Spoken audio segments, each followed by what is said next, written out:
let's go straight into it. I'm going to be teaching you how to wash beans using your blender. This is a special blender. It's called industrial blender. Here I'm just taking my beans. I didn't even select it.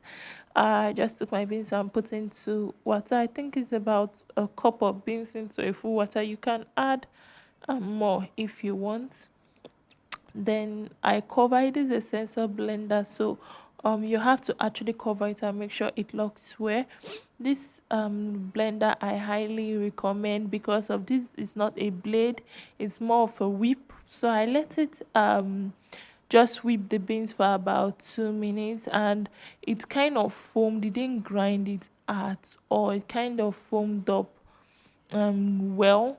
And after I'd let it whip it up for like 2 minutes, I just opened the cup and I rinsed out my beans. So here I'm just going to show you what the beans looked like after I had whipped it up. I just wanted to just show you guys. This is the foam, this is the the peels at the back of the beans.